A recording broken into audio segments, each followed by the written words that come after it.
Hey, everybody. Welcome to week 237. Yep, 237 in 2025. So, I don't know about you, but man, I'm ready to roll. I'm just like, I loved break.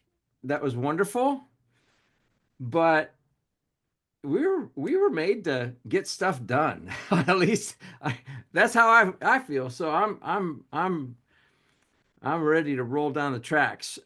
So for anybody new, I doubt that there's anybody new because we just posted this thing yesterday, I think. So anyway, um, you know the drill. You can harass us in the chat. They keep moving these buttons though, and so hit us with a Q&A. They changed the icons to just when you get used to something, they change it up. Welcome to life, I guess, right? So, Merry Christmas and Happy New Year to you too, Joseph.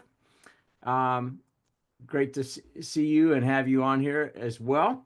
So, what we talked about in the post, if anybody read it, we're going to be talking about what new presidential administration means for business owners, taxes, regulations, opportunities, 2025 tax planning updates you can't afford to miss. Hey, what happens? Hey, we're past 1231. What can you do? Adam will be on deck for that. Navigating economic shifts to make your business more profitable. Who doesn't want that? Legal changes to watch out for. Oh, and we've had a whole bunch of yo-yoing going back and forth on that with the whole CTA. So you can talk about that, Jack. And then, yes, how to have some fun while you're running your business. That's what we love to do too. So, um, Adam, give us a little bit of pug love, like you got Chewy there, right? You got to just start off the year with showing us a little Chewy. Ah, there's Yeah, Chewy. yeah. Someone decided that it was very important that during webinar time, there's only one place that she thought that she should sit. Anyway, Yeah, that's good. Before we get into some of the, especially, hey, it's past 1231, what can you still do from a tax standpoint? And getting into some of this other stuff, Jack, can you walk us through the latest of the whiplash that happened during Christmas on Corporate Transparency Act? Absolutely. So first, Happy New Year to everyone. Secondly, our thoughts are with the people that were in Vegas and down in New Orleans. And, it's kind of one of those things where I think many of us felt something is bound to happen, but it's when it actually happens, it's just really horrible. And you think about, the why. Yeah. But it also kind of brings us to just be aware of your surroundings, just generally speaking. I mean, I think we get comfortable, like something like this will happen, our awareness gets heightened, and then we kind of go back into the lull of every day, and when we go to South Park or something, we just go about our business and don't look around, kind of thing. I'm not saying that South Park is bad, I'm just using that as an example. um Yeah. Secondly, I want to share with all of you how much my family loves each and every one of you, and is concerned about your mental health, and that I am providing benefits beyond just the legal stuff that we discuss. And so, as a Christmas present, well, I think it's backwards. I don't know, a book of dad jokes. And so, Oh, how um, awesome. I also want to share with you the sacrifice that they're making for all of you, because obviously I'm going to rehearse these dad jokes on them when I'm home before I actually put them on the air. So just wanted to share the love of my family for each and every one of you, to make sure that it's an enjoyable, and that we have space fillers in case we run out of things to talk about, which is unlikely, but they're here just in case. That's The awesome. So let's talk about Corporate Transparency Act. So it was, and I was away from my computer for about an hour, and then all this blew up, which is, and I feel bad because I was resistant to sending out emails and everything else until we knew. And we all waited, I think, until the very end of the year to even bring this up to, we were talking about it, but if you remember, it was only, maybe November-ish that we really said, okay, looks like even, not even dependent upon the election, that it's nothing can be done about it. And there is this January 1st deadline. So our recommendations at that time were go ahead and file. It's easy for you guys to do. You don't need to pay an attorney, a CPA, or anyone else to do it. Then it was, oh, well, there's some interesting court developments that are coming up. And so maybe you don't have to do anything, but you, just in case, keep stuff ready. And so it was put on pause. Then another court, and it was not the full Court of Appeals. It was one judge that basically heard an emergency motion and said, yeah, no, the lower court was wrong in putting this pause, this stay, this injunction on. So we're removing that. And by the way, we're giving you just a few extra days to go ahead and file your stuff. So, into January, it wasn't January 1st, it was like January 15th, January 20th or something along those lines. Then the day after Christmas, a delayed Christmas present, the full roster of judges on the appeals court said, yeah, this injunction needs to go back on. Everybody needs to pause. And the reasoning was, and it's quoted from the Fifth Circuit's order on December 26th, in order to preserve the constitutional status quo while the merits panel considers the parties' weighty substantive arguments, that part of the motions panel order granting the government's motion to stay the district court's preliminary injunction and joining enforcement of the CTA and the reporting rule is vacated. So it's basically saying that the unpause is vacated so that the pause is back on. So we're back to where we were prior to Christmas, in that you don't have to report. Now, there are various positions on that, which is, no harm, no foul. I'm just go ahead and get it over with, so I'm not worrying about it. And as I said before, if you use your passport or driver's license, which you have to use one form of identification as an owner, the government has that already. They already have information regarding who is the owners of the company because you file taxes. It may take them some effort to ultimately get from LLC to LLC to LLC to person that is overseas, but they could do that. But now what you're required to do is go ahead and tell them who is the person behind the curtain, instead of them having to put the pieces together. So the others are, why would I give the government anything more than what the minimum required are? Who knows what nefarious purpose they actually are engaging in. So I see both sides of it. I basically have told clients that do what you feel is right. You don't have to do anything right now, but you may have to do something later. But I believe that they will, meaning it would have to go to the Supreme Court at this point, that if it is put back in place, meaning you do have to report, that they would give you additional time. So let's say this gets finally heard in the middle of March, then they would probably give you several weeks to be able to comply. So that's why we're telling people, get your stuff together, put it in a secure location, or go get your passports out of your your security box or your lock box at the bank, that kind of thing. Just have them ready, kind of thing. So that's kind of where we're at. I feel like we've been ping-ponging, or been ping-ponged, if that's a noun, back and forth sufficiently, but we're back to the starting point, which is the second starting point, which is you don't have to do anything at this time. So Yeah. sufficiently confusing, but hopefully a little organization to the chaos. Yeah, it's funny. Like, the worst thing about this for me, Jack, was the email updates come from my email, so I had to do it. Do I really need to do anything? I just 100 of them. I'm like, oh man, because we just sent out the email saying it's back on. Then we sent out another one saying it's back off. Yeah, it's like So, whiplash. yeah, no, I mean, don't you may have hit this, but don't you feel like this is probably it for the time being? I think so. There's a lot of other things that are, in the hopper that they need to deal with that we can possibly talk about today, which is what happens when you have a, everything on the Republican side of things, which is the White House, Congress, et cetera, and other things. I mean, there is, and President Trump has said that he is looking to deregulate and in some aspects and remove powers, increase Congress's power to override things that happen in regulatory agencies, so executives. So one of the things that we could talk about, but I'll just mention it here, is that there is a provision that allows the next Congress to look back and say, yeah, not so fast IRS, not so fast FinCEN, but it's a 60-day look back. And so they're looking to utilize that, maybe expand that power, maybe expand the look back period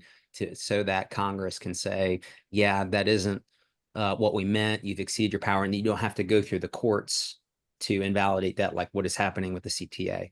So yeah, I think that we're on a long pause before anybody really gets to that. And that's, assuming that the Supreme Court even decides to pick it up. I think it's going to take maybe some other court of appeals in different areas of the United States to rule either the same or differently. And if they rule differently, then you have a conflict, which the Supreme Court is the ultimate arbiter of conflicts in those circuits. But it seems like, based on the latest rulings, the Supreme Court has deferred to, if Congress didn't make the rule in the interpretation, you don't have the ability to do so. I think they're gonna wait. Yeah, I think once new Congress and gets installed, new president gets installed, I think that the courts will, and that's the reasoning behind this is, there's so much, I don't say turnover, but transition. That's the right word. Transition going on. So why would we interfere with anything if it can be handled otherwise? We're supposed to be if it can't otherwise be resolved, then we're there. But we're cart before the horse kind of thing. It's like, let's wait and see what happens if it can get otherwise resolved, and or that there's more conflict, and then we'll jump in. So yeah, we're stuck. So but Papa Joe Farrell, Happy New Year to you, Joe. He says, so that point is that it'll have to be done at some point if you haven't done it. Probably, probably safe. I mean, the reality is they got it anyway.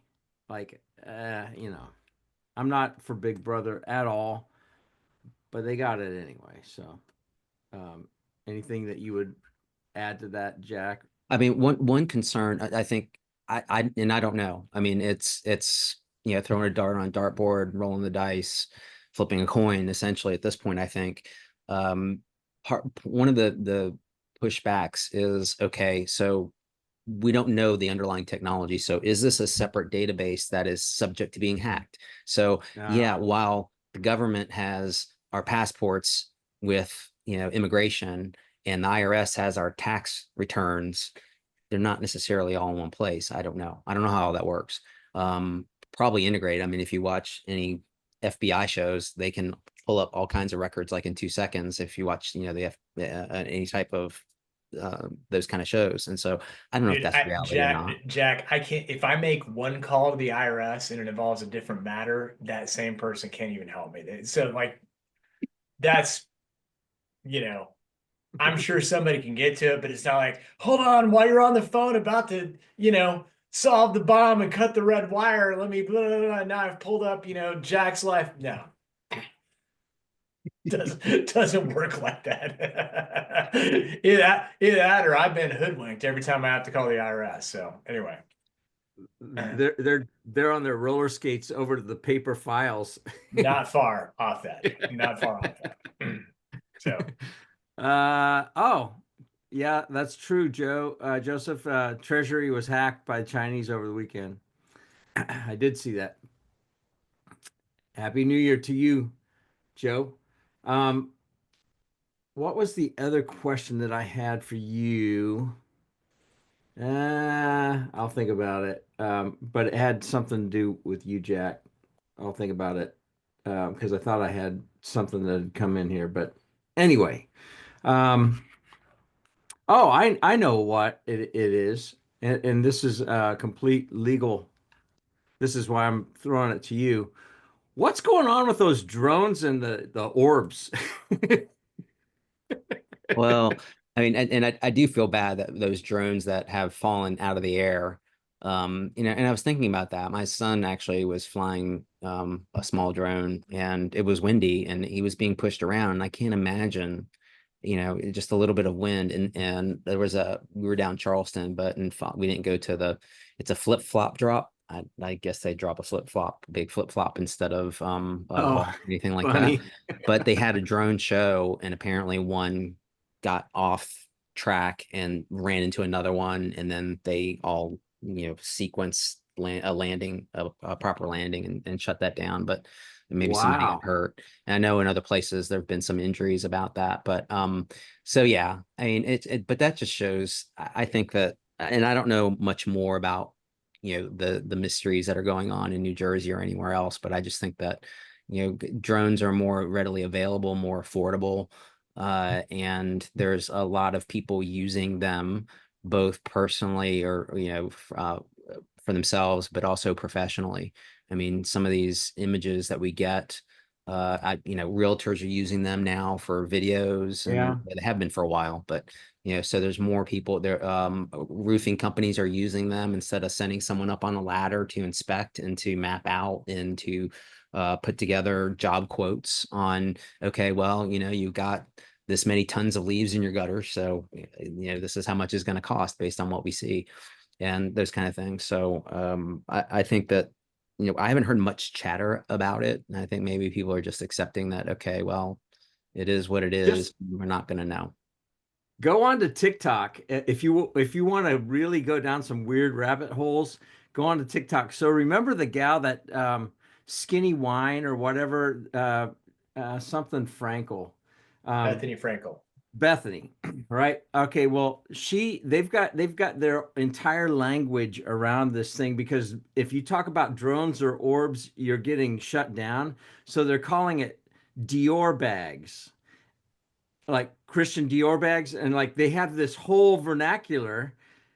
I'm like, what the heck? And they're talking about all these, like, it's weird stuff. And then there's this weird like chemical fog that's hitting various parts of the country and Florida, and it's like, all this chemtrail stuff. Like, it is a weird thing. So, oh, here's where the legal part comes. Is TikTok going to get shut down on the 19th? It's, and I haven't been following that in great detail, but I've been thinking about, okay, so basically we're telling a company that you can, unless you forcibly sell your asset, we're not going to allow you into our country. First of all, I don't even know if that's technologically possible because there's the dark web, there's all kinds of other ways around it. I go back to when the whole music file sharing was going on, and then the decentralized aspect of it, and those kind of things. It's like, okay, there are workarounds for everything, and I'm sure people have thought about that. There's probably some already in operation. There have to be some already in operation. So as far as being able to, I mean, but then what would that mean? Does the owners of TikTok have to sue in United States federal court for that? And do you think that the federal courts are going to be impartial about that? I mean, so I don't know. I think there's going to be maybe a resolution. They're not going to let go of that asset so easily unless they can get a ton of money for it and be sold to someone that is acceptable to the Yeah. federal government. All I know is there's a lot of weird stuff going on. When the CCP owns this thing, which like some of the stuff that you hear about privacy concerns, if they truly do have back doors into your keystrokes and stuff like that, that's terrifying. Um, you have that going on. I mean, there's all kinds of like we are living in some weird times, I'll tell you.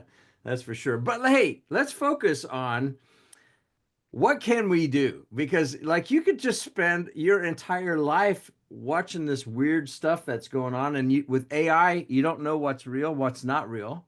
I mean, that's another issue that I think will be a very interesting legal thing coming down the pike. Like, stolen identities, impersonations, on, all kinds of interesting things like that. But I want to, like toss it back over to Adam.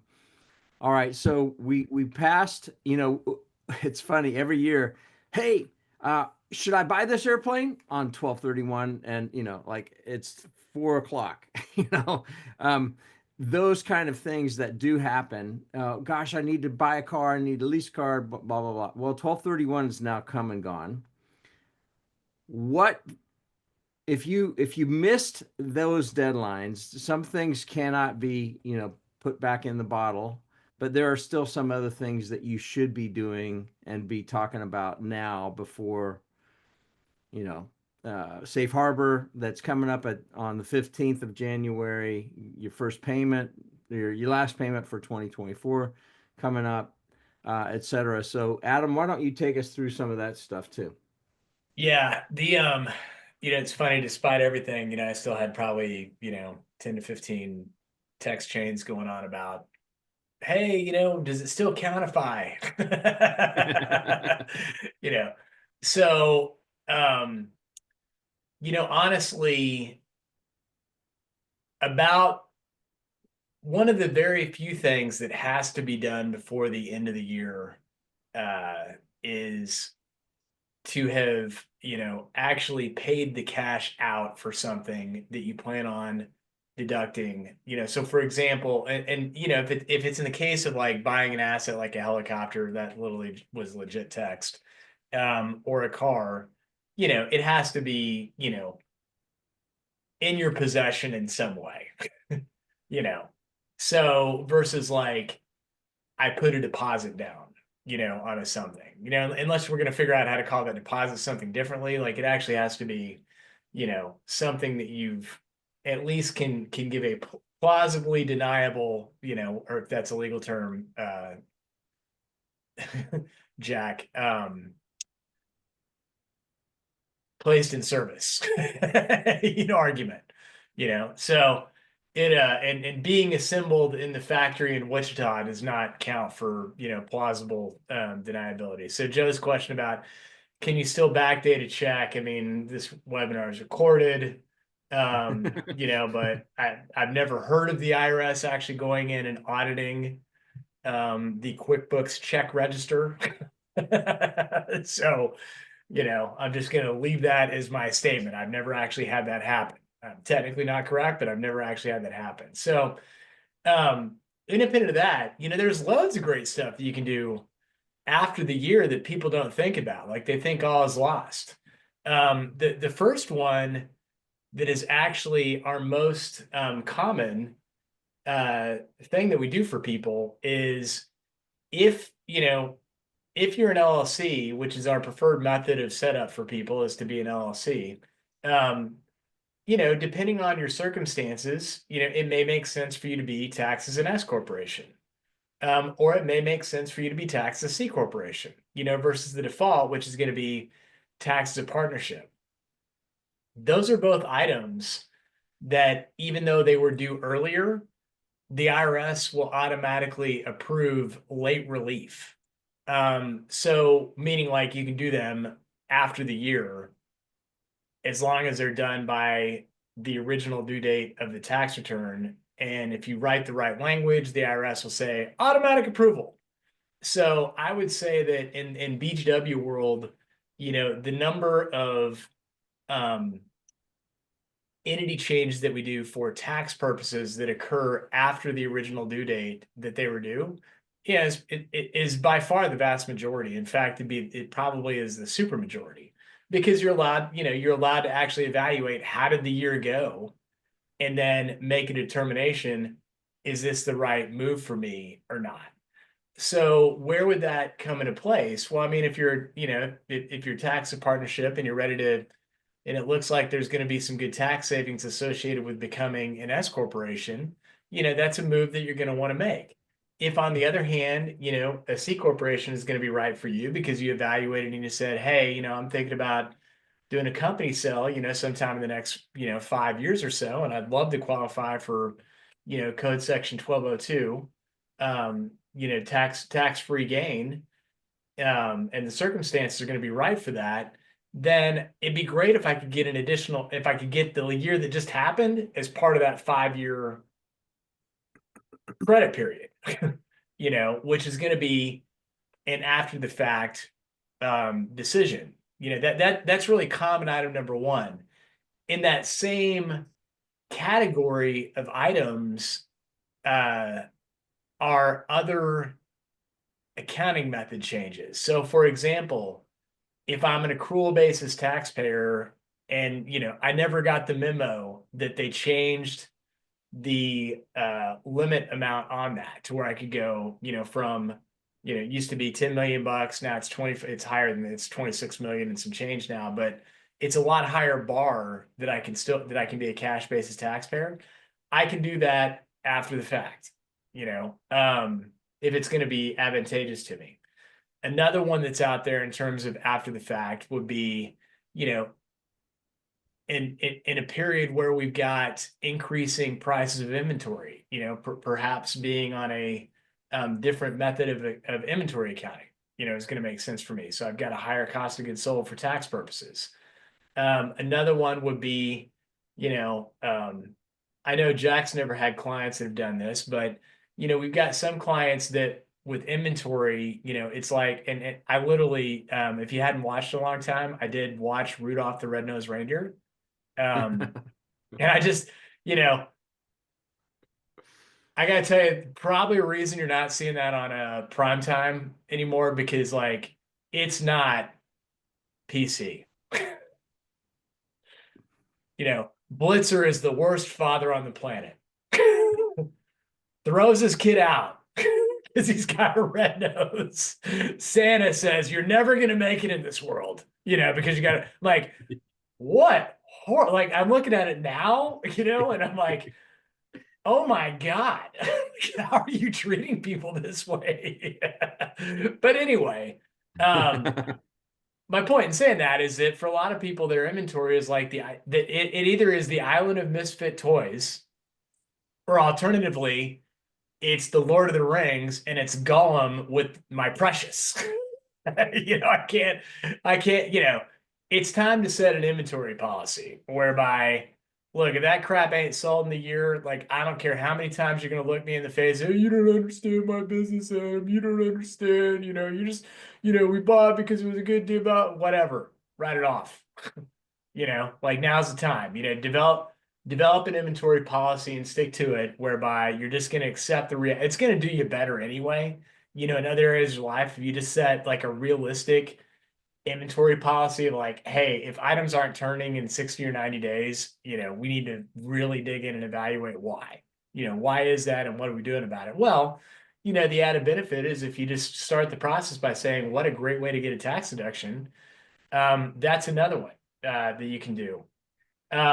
Related to that, a lot of people under the Tax Cuts and Jobs Act did not know that you could, if you keep track of inventory, used to be that you had to put a labor component and an overhead component into that inventory value. So in other words, like, even though you spent the money out, the labor associated with assembling it was either in your work in process or your raw materials inventory, as was a little bit of overhead. Not anymore. You can expense that as well, to where honestly your only inventory is literally, the raw material that you've got on hand, and its value through the chain to a finished good.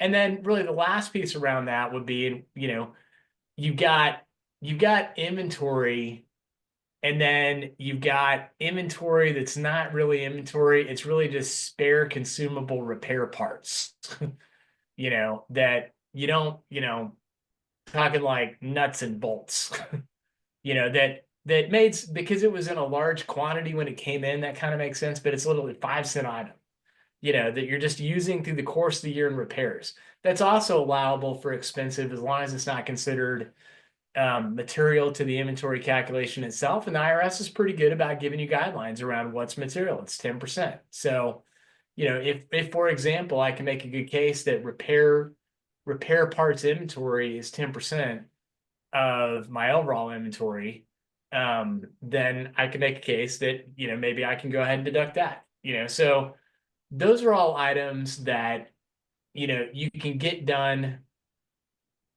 after the year end, that are going to apply retroactively, that we would highly recommend. And then, since he got me on a tear and Jack's quickly looking up stuff on ChatGPT and Google, the kind of the last one that, it's funny, this actually hit close to home for Gary over the break, is that, if nobody ever went through with you and really talked about, what are allowable owner fringe benefits, meaning like, meals that could be deductible, travel that also had a second purpose as a annual meeting, especially if your spouse is your business partner or somehow related to the business.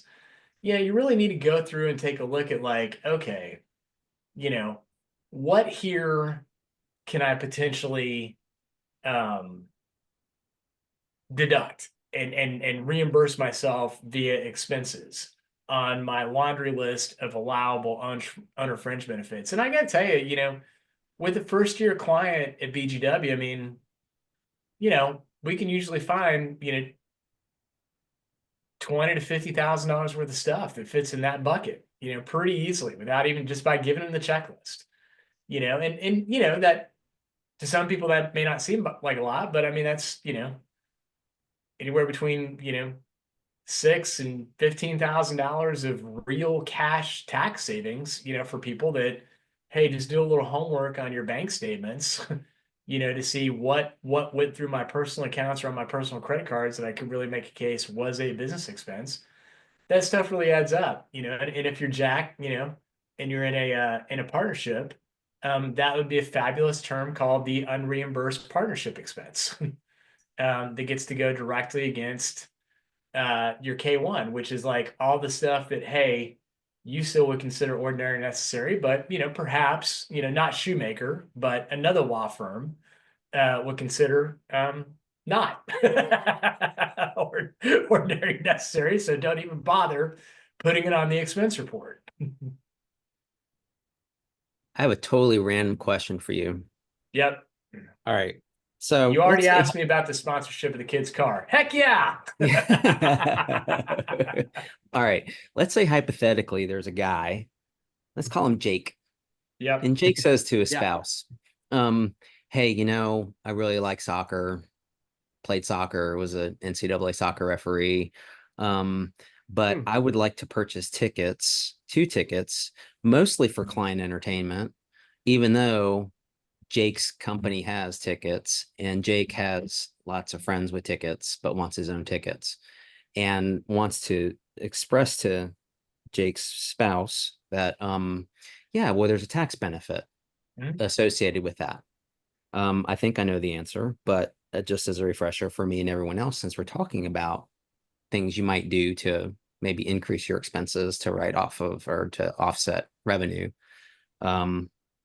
please reaffirm my thoughts on SOL.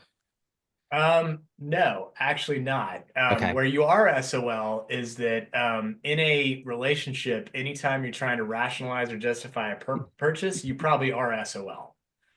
But that is independent. That's marital advice, not for Jake. That's just marital advice, Jack, not tax advice.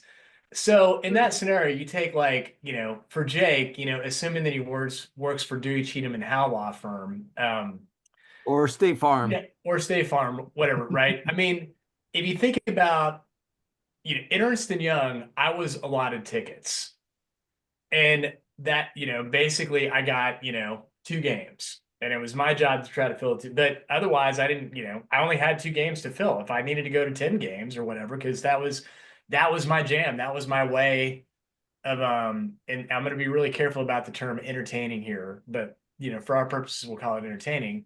If I was really, that was my jam. Like that was the only way that I could get in my comfort zone, to do my job, was to do it, at the Panthers game, I only had 2 tickets. I needed 8 more. How am I going to solve for that? Because I'm guessing like same sort of thing applies. Jake is in the pool of allotted tickets, and Jake is not allotted every game, right? So you're like, and sometimes those dates just don't even work, with everything else. So your answer to that is yes, you can create a tax deduction out of it, but only if there's a business meeting conducted at the match. So, so that's Jake buys tickets and he also happens to do this webinar with these 2 other guys, named Jerry and Alan. And he says, hey, I can't use my tickets this weekend. You can have them, not a deduction. Hey, Jerry and Alan, we really need to come up with webinar topics, for the next year. I got these tickets anyway. I know it's hard to find time for it. Let's just go to the game. We'll knock out those webinar topics, while we're there. Now all of a sudden I have a deduction, because how's that any different from me going out and getting a meal? Or, hey, we need to get outside and get our creative juices flowing. So let's rent a space. It's just, it there you got the dog hunting. How about for, hey, prospect client, we need to figure out how we can work together. Does Yeah, that count? Because that's not a Yeah. current client, and it's absolutely. not Yeah. a colleague. Yeah, that's right. I mean, the only time, what you want to show, like, again, I don't, I don't, I don't drink anymore, but when I did, and the expense police at BGW made me fill out who I was with, you know, there were certain people that were probably never going to become clients that I could kid myself and say they're going to become clients, but they weren't. That I maybe bought a beer or two for, at the time. So, uh, point being and all that, you just, if the IRS was ever to ask that, they would say, well, they ever become a client? And ideally you would want to show, yeah, they did. And even if they didn't, all is not lost. You just want it to be realistic, that they became a client. I think, Jim, your question about workation, yeah, that's fine as long as you're not, egregious about it. In other words, like if I said, I want to deduct my entire year abroad working remotely in Ibiza, you know, I'm gonna have a hard time with that. If I'm the IRS, like you can try it, but I wouldn't advocate it. If on the other hand, you know, perhaps I was going on a workation with someone that I knew that happened to have a beautiful place overlooking the Pacific Ocean in Costa Rica, hypothetically, not that you would know a person like this, but if you did, and that was going to be the place where I was going to do some brainstorming and some bouncing ideas, I would deduct that, but if I'm doing that like, you know, 26 weeks out of a 52-week year, I think the service would say, really? If I'm doing it once a quarter, the dog can hunt. If I'm doing it once a year, for sure the dog's going to hunt. Yeah, that's good. I'm glad you got to that. Um, what if you what if you give Panthers tickets to clients and they give them back? Well, that's pretty standard lately. Yeah, So, no, it wasn't a deduction in the first place, so it's not a deduction. Unused Panthers tickets, unfortunately, are not a tax deduction.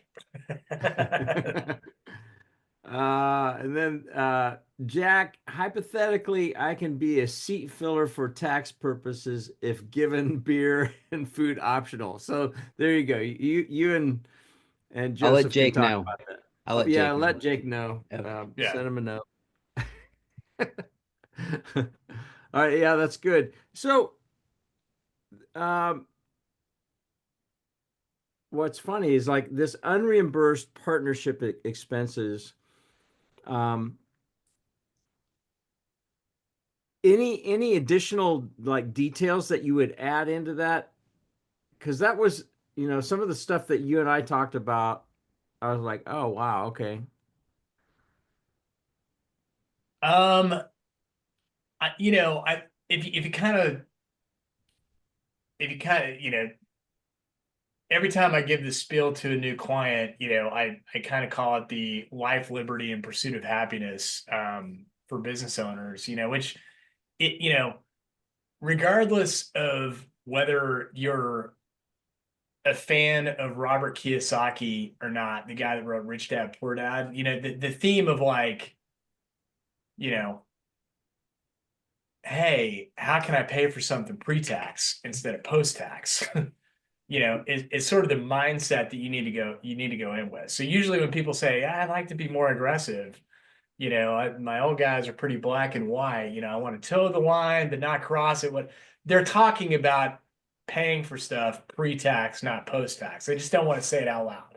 You know. Yeah. So if you just go through the checklist of items that are layups, you know, that again are going to be seem like no-brainer to some people, but yet they're overlooked all the time, you know, a car. you know, like that's a layup. Now, if the company is also reimbursing me for mileage, I can't deduct my car. But if they're not, then I got a case for that, right? Um, if I'm working out of my house, some home office expenses, you know, the planning retreat that Jim was talking about. Those are no brainers. Um, if you want to get a little bit more sophisticated, you know, educational reimbursement. So for example, if I have to have continuing education, could I happen to do that in Disney World? You know, so there's lots of ways that you can get, fairly aggressive. Well, when I say aggressive, um, you can think a little bit outside of the box, in my opinion, without being aggressive. Like these are, like in other words, if I was to Google right now, CPE for CPAs, I haven't done this, but I'll bet if I do it, I guarantee the number one advertised link is going to be some freaking conference in Orlando at Disney World. Mm. And I'm guessing the same applies for CLE. Right, Jack, which is, the annual blah blah blah blah blah, bring the family, like why would I not choose that? as my route if I've got to do some sort of continuing education. So what I will say, and I'm going to go ahead and share this if you guys don't mind. This is the document, and if anybody wants it, let me know. Just email me at gfrey@trustbgw.com and I'll get it to you. But um, this had gotten sent out late a year ago, but this is a really helpful list of these owner fringe benefits that are allowable. So can you guys see that all right? Yep. All right. So this is really helpful. So if anybody wants this, let me know. Send me an email and I'll send you the PDF. I tried to upload it, but I couldn't for some reason. I don't know if you can't upload into chat. Maybe that's the deal. So anyway, yeah, it is good stuff. All right, Joe, I'll do that. I want to mention something that it's a good time to mention at this time of year when you're forming new entities. And Adam had talked about it when you form, when he said preferred entity of choice is an LLC. I want to explain that a little further as maybe some of you get into forming new entities into 2025. The reasoning behind that is that corporate law, or the North Carolina Corporations Act, which is based upon a model act So that's why you see similar provisions throughout the country in various states. But each state, including North Carolina and South Carolina, have their own spin on certain things. And sometimes they use the language from the Model Act and sometimes they don't. But the Corporations Act was meant to be the rules of the road for a corporation. And then you can provide exceptions via the bylaws, via a shareholders agreement, via buy sell and those kind of things. So you can extract things. The LLC Act in North Carolina, the Model Act, and in various other states kind of flips that around. And what it does instead, it says, uh, um, unless unless otherwise stated in the operating agreement. So the default is that you have an operating agreement that is the rules, the Bible, of that entity. And short of being illegal or against public policy or something stupid, meaning, okay, if you don't wear a yellow tie every Tuesday and every odd month, then you lose your membership interest. You can't do things like that. But so long as it is legitimate and for a business purpose, then you can put it in the operating agreement.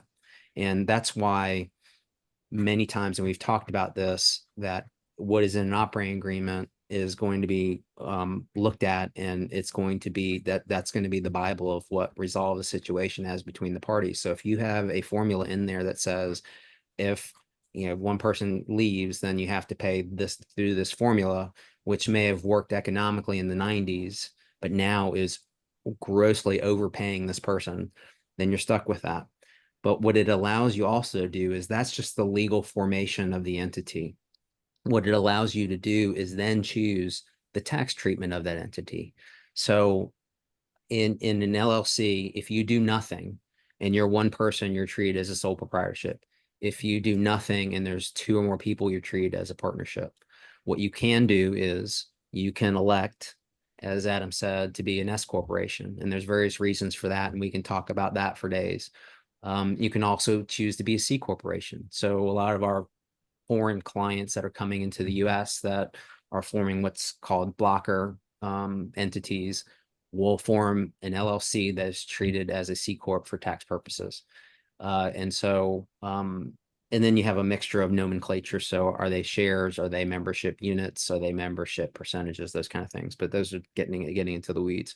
But the end of the story is that an LLC provides you the most flexibility to be able to maneuver through legal aspects and tax aspects to create something that you want versus, for example, if you form a corporation, you're either C corp or an S corp, and there's no partnership aspects to that unless you convert it, obviously. So that's just a mini kind of refresher on choice of entity and tax treatment selection. Very good. So I have, I'll get this to you, Stephen, as well. I've sent this to Papa Joe, Jim, and Jamie. Anybody else, let me know, and I'll get it out to you.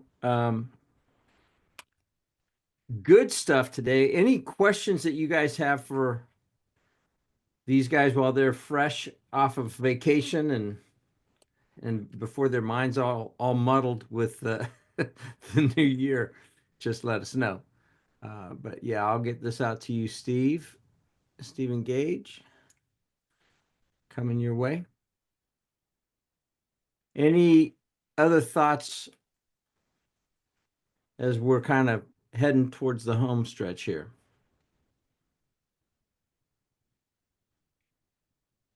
I don't know if this is, this is an article from a couple weeks ago, but it was talking about what might happen as President Trump gets into the White House. And so I just want to mention this and see what your guys' thoughts are as far as if is this still accurate. So in this article, it was dubbed the Super Bowl of Tax or Taxmageddon, regarding things that are going to happen that are different and regarding the Tax Cuts and Jobs Act signed into law by President Trump back in 2017, and those things that are set to expire this year. I guess I can say this year now. I was going to say next year, but we're into this year, right?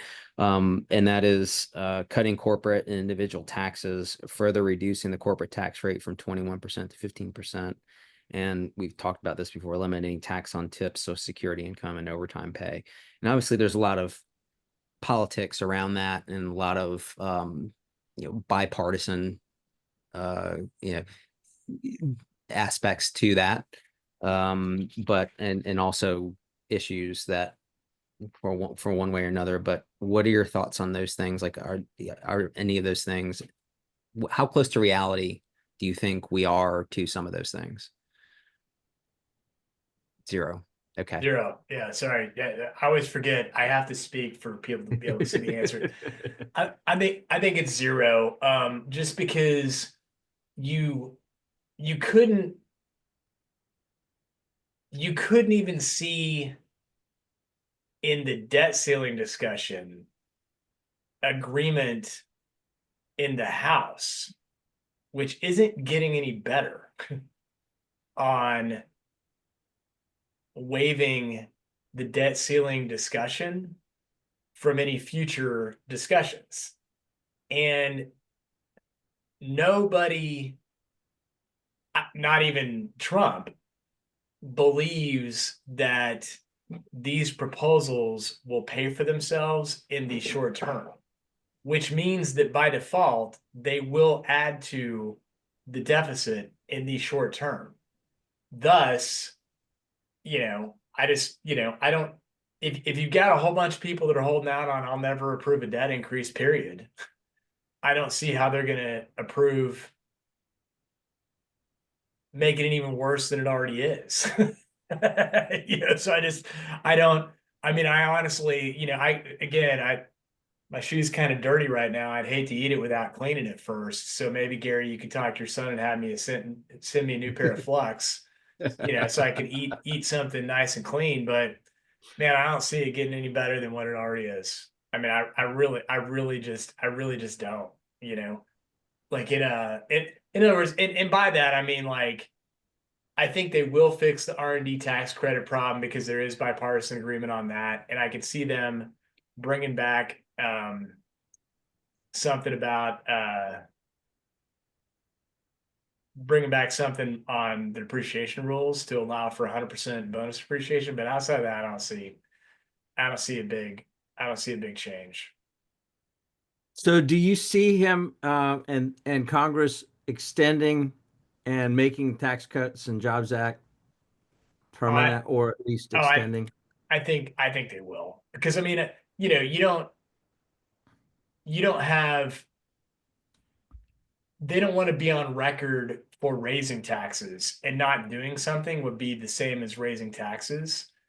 And I don't think that, and since the Democrats want to regain control of the House in the midterm elections, they don't want to run against I raise taxes, by voting against an extension. So I kind of feel like, regardless of who got elected, some form of what's already in place was going to get extended with some little changes. Okay, a couple more questions that have come in here. So this is from Joe.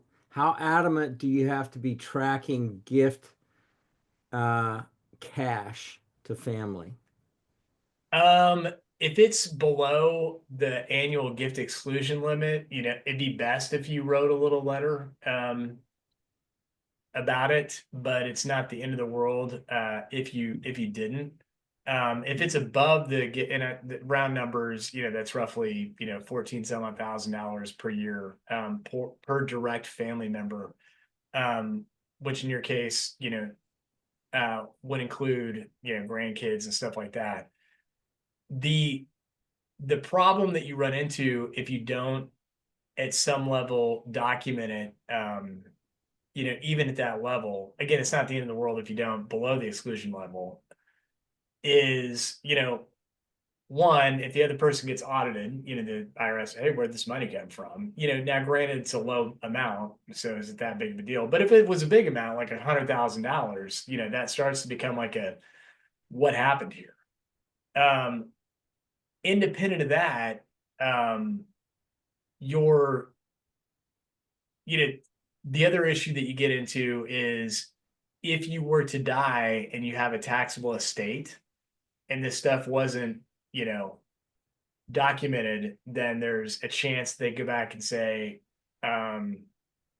these are all part of your, these all reduced your lifetime gift exclusion. Therefore you have a greater taxable estate than you thought you had. Again, not the end of the world, but it just errs on the side of like, you're better off, writing something down than not, since it doesn't take that long. I'm guessing my girlfriend ChatGPT could probably give you something about, she's running about 2 seconds to provide me with some pretty quality answers these days.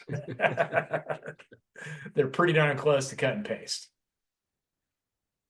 So as we have 4 minutes left before we hit noon, this is probably going to take both the CPA and the legal expert on this call to answer this. So here's the question: what's your guys' feeling on the college football playoff seeding and games? I thought they got it right with the teams, but clearly home teams were at an advantage, and teams that received a bye and neutral site games were at a disadvantage.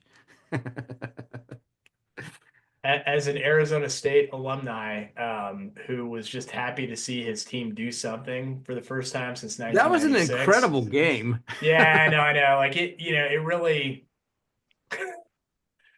Frankly, it's funny because I really wanted them to win, not because I wanted them to win.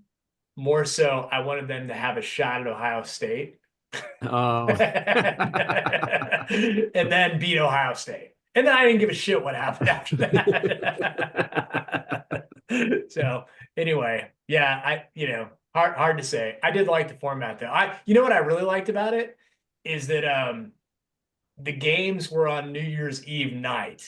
Thus I had better incentive to see the ball drop than I would have otherwise had in any other, because like really I'm gonna watch more dribble. Like I can only watch, Anderson Cooper and Andy Cohen get drunk so many times before I'm like, Ryan Seacrest gets a little boring. Like, yeah. That's a true statement. I think we stayed up. It was easier to stay up by watching football. We had some season 2 of Squid Game going on in between as well. I don't know if you guys have seen that. Yeah, okay. Look into it. It's it can be pretty dark. It's a Korean movie. There was season 1, and they turned an actual game. In the game, they don't kill people, but in the show they do. And so interesting twist to the whole thing. But anyway, so yes, I'm still trying to figure out why. I mean, there were a lot of bowls that happened. They were on the radio this morning. I was listening. The first one was mid-December, and they were trying to figure out based on the name of the bowls where they were located or where they were played. And obviously the ones that have location, geography in the name. But some of the other ones are like, no way you can guess it, kind of thing. The Tax Slayer Bowl. Yeah, exactly. So it ought to be done in Charlotte because we're good at tax slaying. Yeah, that's not our name. But is the Mayo Bowl tonight, or is that tomorrow night? The Sugar Bowl has gotten moved to this afternoon, unless there's another terrorist thing that the FBI refused to call a terrorist attack, but I think it was. So okay. But I would say that okay, the Mayo Bowl is tomorrow night here uptown. Okay, I need to be not here tomorrow night. Oh, the Dukes, yeah. Dukes Mayo Bowl. Yeah. And I will say I agree with the comment that the having a home field advantage and just being rowdy. I mean, you saw a lot of delay of game, false starts, and those kind of things, just because you can't talk to each other when you have thousands of people yelling at you. So it did impact the game. Well, guys, week 237's in the bag. Thank you all for joining us. This was fun. It's good to have everybody on here. Good discussions. We'll hope to not disappoint next week for 238. If anybody came on late or they want to see recaps. Oh, and dad jokes. Oh, you have a dad joke for us? No, it's 12 o'clock. All This is right. only filler, but All right, next week, dad joke. Make it really good. But Yeah. the replay will be on the BGW CPA YouTube channel this afternoon. Same way with the Shoemaker YouTube channel. So everybody have a wonderful rest of the week, and let's make 2025 a great one All right. See you within our guys. ability. thank See you. y'all.